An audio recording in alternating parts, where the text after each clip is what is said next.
আসসালামু আলাইকুম এভরিওয়ান, সবাই কেমন আছেন? এক্সেলাটি কোচিং সেন্টারের পক্ষ থেকে সবাইকে জানাই শুভেচ্ছা ও অভিনন্দন। বন্ধুরা, আজকে আমি কম্পিউটার একটি গুরুত্বপূর্ণ বিষয় নিয়ে আলোচনা করব, সেটি হচ্ছে কিবোর্ড। কিবোর্ড সম্পর্কে আজকে আমি সম্পূর্ণভাবে আজকে সবাইকে ধারণা দিয়ে দেব। তাহলে চলুন ভিডিওটি শুরু করা যাক। বন্ধুরা, আমরা জানি কিবোর্ড দুই ধরনের হয়ে থাকে, একটি হচ্ছে এক্সটার্নাল আর একটা হচ্ছে ইন্টারনাল।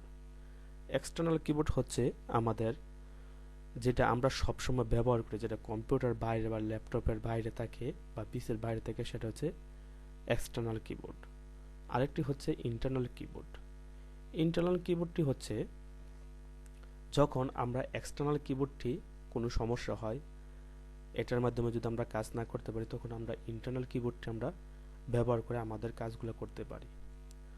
তো ইন্টারনাল কিবোর্ডটা কিভাবে আমাদেরকে আনতে হয় সেটা আমরা অনেকেই জানি না।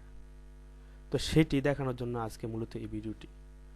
তো মূলত যখন আমরা ইন্টারনাল কিবোর্ডটা আমরা কম্পিউটারে আনব, তখন আমরা কিভাবে আনতে পারি সেটি আজকে আমি তোমাদেরকে দেখাবো। তো এইখানে দেখুন, এখানে ইন্টারনাল কিবোর্ডটি আনতে হলে প্রথমে আমাদেরকে সার্চ বারে যেতে হবে। সার্চ বারে গিয়ে আমি সার্চ করব অন স্ক্রিন কিবোর্ড।